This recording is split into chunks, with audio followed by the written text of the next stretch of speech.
Welcome to the first edition of Fired Up Fridays, where I tell you what albums I'm fired up for coming out this Friday. And this Friday is January 30th, 2026.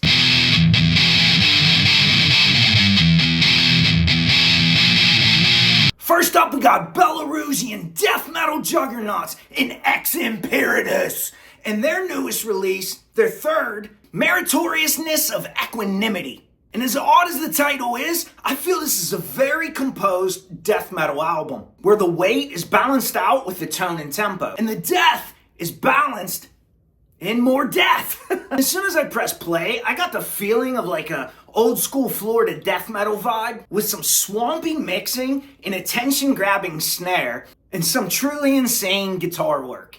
And much like calmness, emotions, and relationships, this turns into one dynamic album. I really enjoyed the extremely limited use of melody, if you can even call it melody. Eximperitus, in contrast to the album art, utilizes the negative space and the tempo shifts, bringing another layer of complexity to this album. Been finding a ton of gold in Belarus over this last year of metal, and this is no exception. With the album lyrics being written about self-sustainment when everything around you is going to chaos, I believe we all could use a bit of that message now. And soundtrack with this killer death metal, what's there not to love? Listeners can feel the weight of the music, the raw emotion in the vocals, or the moments of vulnerability captured throughout this entire album, which makes Meritoriousness of Equanimity. I love the title.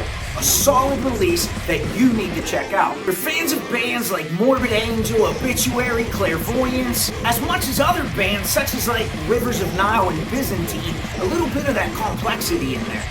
This one's coming out on Willow Tip Records, and I give it an 83 out of 100, a solid B rating. Head over, check it out, let me know what you would give it. Poland Shine's releasing its debut full-length Wrathcult, and it's ferocious. This snarling beast of an extreme metal album is one damn tough freshman. A no-holds-barred pummeling by the low end, while blazing guitars just rip through the mix and absolutely shred your headphones. It's a well-rounded album where everything is artful and sincere, mixing in riffs and grooves while paying tribute to a time where mankind was so much simpler, with lyrics inspired and influenced by folklore, ancient rituals, and heavy mythology, and mankind's strong relationship and respect for nature. This approach to writing bleeds right into their songwriting structures as well, having a fluid feeling from start to finish with both warm and cold emotions throughout. And all this texture made it easy to put on repeat, although I had so many other albums to listen to. Incorporating elements of mythology, it felt at times like I was down in the underworld.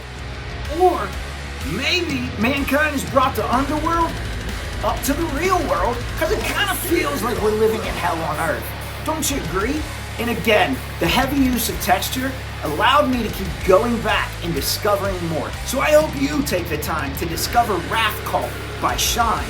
Out on Dark Descent Records, I give this one an 85 out of 100. Shoveling snow this past weekend reminded me that I need to get out in nature more.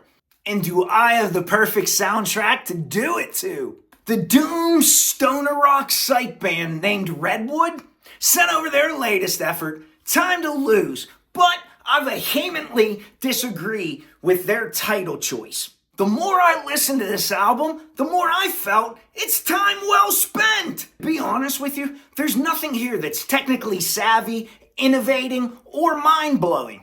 In fact, it's quite the opposite. It's delay-driven vocals, overtop thick and rich, warm, fuzzy sounds that will have you space caking your way all the way through this rocker. And just when you feel like you're all grooved out and you're reaching that nice cruising altitude, they hit you with some more groove. And as I kept hitting play over and over, I started to agree with their title, because I don't know how many minutes of my life was spent lost in these riffs.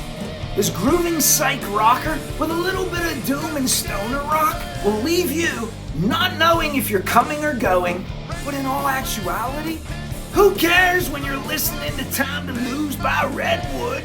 I just hope I can make it out of this forest. I got kids! And last but not least, we have Pennsylvania blackened metal band Profane Elegy releasing their latest full-length, Herezjarcha. Come on, guys, you're from PA. I can't be pronouncing this kind of stuff. And this album is just as complex as trying to pronounce the title of it. Mixing in death metal influences over some black metal stylings, it's just riff after riff of crushing sound. What surprised me the most was the shifting tempos and feels. They're able to slow it down by taking their foot off of the gas, but still remaining just as heavy. Then they can also speed it up and go right into that blackened metal territory, being just as heavy and diabolical while showing off their range. Now this one's for fans of black metal, blackened death metal, blackened thrash metal. Maybe even you just like the color black, it's probably for you too. And this is a riff-packed album, but don't think the riffs equate out to melody. It doesn't water this album down at all. And I liked the lyrics and the philosophical content the most, which is questioning of religion, mortality, some introspection, and man's relation to the eternity that waits us all, whether it's heaven or you'll be hanging out with me in hell. With some progressive metal stylings and the song structure, the more I hear this, the more I love this. Now this is a complex album, so you might want to give it a spin or six and find those gems and nuggets buried in the mix. They're there. I kept going back and mining some more. Really a strong release. I might have even given this a higher score if I would have spent more time with this one. But with so much killer metal coming out, I can't keep up. This one's self-released, but I'm giving this one an 85 out of 100 too. Another B, we got 4 Bs. This is way higher than my grade point average ever looked like. So what album are you looking forward to coming up this Friday? Which of these albums seems to be appealing to you the most? What did I miss so far in January? Let me know these things in the comments. Smash the subscribe and like.